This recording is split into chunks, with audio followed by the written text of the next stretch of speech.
over the years many times and emailed them, and I never got an answer back. This is one I mentioned. You don't allow my tutoring poster, and it's for money for a not-for-profit society, but you allow this one. I've seen that one destroyed and it was put back up. Well, not destroyed, just over time it just warped. So that's a new one. I don't know. I don't know if it's somebody that works at the city that puts it up to support that person. I don't know. I could try this one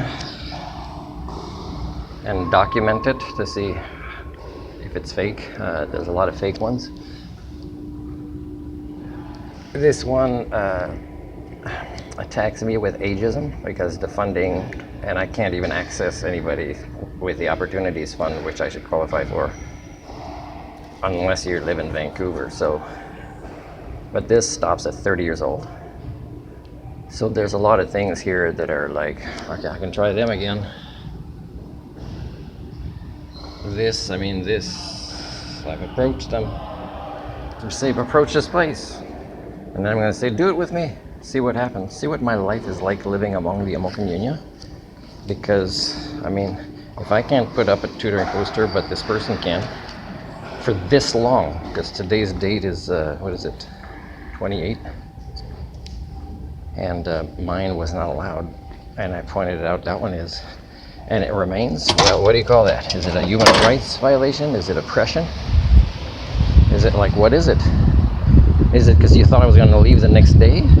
Because I'm still in Prince Rupert, and you still need people with my skill sets. So yeah, if I would lower my human standards to match the norm, I would be violating myself. I would be harming myself. So I can't do that. And that's one of the reasons a lot of times that I'm hated or I'm not appreciated. But there's also people that don't fight for me. For example, there's the lady here that just started calling me her brother. And she saw me at Walmart and I teased her here before leaving. I said, hey, you give your brother a hug at Walmart, but not at badminton. She gave me a little hug. But she appreciates her and her husband. I coach them at badminton. She wants me to come back. And I say, well, it's that person ruins it for me. And I could contact the city and say, hey, that person's always there. So that means, how can I play my favorite sport? So I started playing pickleball. And it's fun. And when that person left, that is just a regular in the community for a long time, people think he's done so much for badminton. Well, not as much as if I would have been here that long and I would have been in the leadership role, because you're looking at 10 times more. You'd be looking at youth traveling for tournaments like a lot. You'd be looking at a few people coaching, with me helping them become coaches, And badminton is it's just so good for personal development to be introduced at a certain age. It's just a lifelong thing. And people say, oh, I used to play with a lady. Oh, I used to play badminton. How come you don't play? Well, maybe ask yourselves this, right?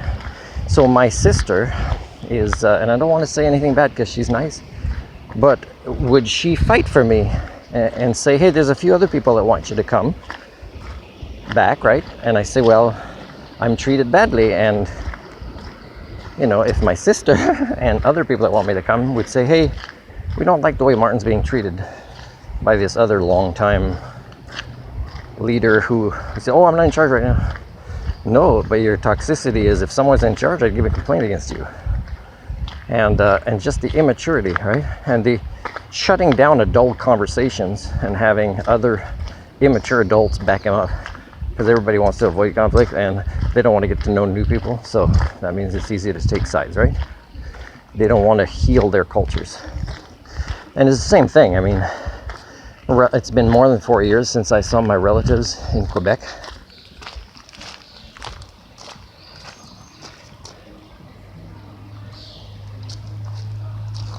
It rained pretty much all day yesterday without letting up, so this is not surprising. And windy. We're safe from fires. Should be more people moving here instead of places that the politicians are not wanting to do anything other than fight tariffs. So are you going to tariff the fires coming this year? What are you going to do?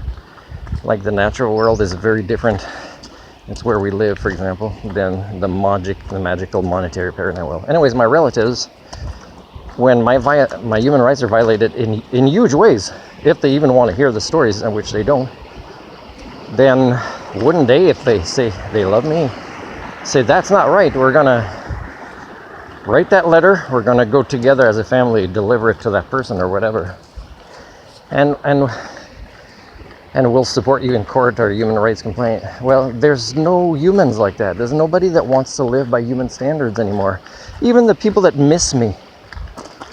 So what do I say to them? Well, if you really missed me, you would actually wanting to stand up for my human rights. Same thing if you love me. Now this lady, she doesn't need, just because she likes me, calls me brother, she doesn't need to take on a big battle. But when, you know, things happen, even if her English is not good, she needs to step in by saying, leave him alone, or you're wrong, he's right, or whatever it is. Because Nazism wins, whatever, and there's a lot of ways to define this phenomenon.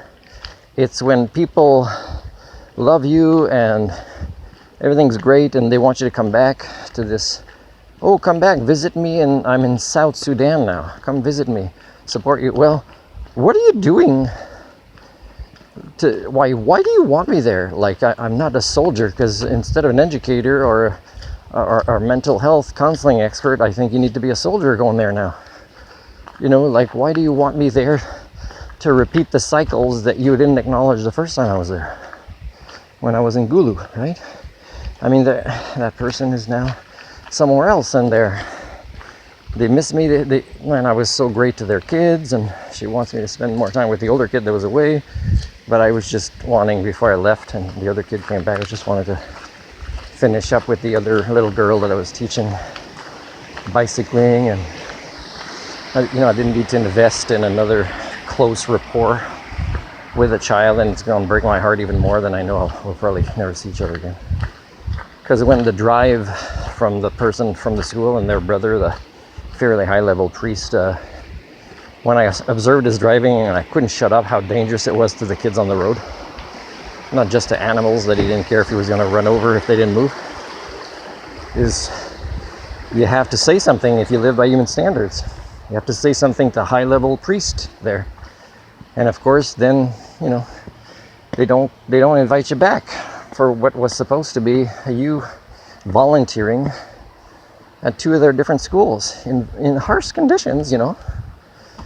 And so it doesn't matter, like, whoever's in charge is, nobody lives by human standards, whether they're high at this level standard of status, or anywhere. So for me, my expectation when I came here was endorphins. And I said, if I don't play pickleball or badminton, I'm getting it from the walk, especially with the backpack and these stairs. And that's my expectation for me for today. And I met it, and I also had some fun at pickleball and met some welcoming people. And then played a couple of badminton games. But only after that person left. And one of the person that works there, she knows there's toxicity there, and she works there, so isn't she in a good position to do something about it? Well, says I know, and then she'll criticize other people that work there, you know, when they're not there. But, you know, she'll let it go. And that's how the Nazis invaded Germany first. Too many people said, hey, not my problem, or people have to lower their standards to be in less conflicts, or I don't want to risk doing the right thing. And that's even at times when the risk is tiny. Imagine when it grows bigger and it's too late.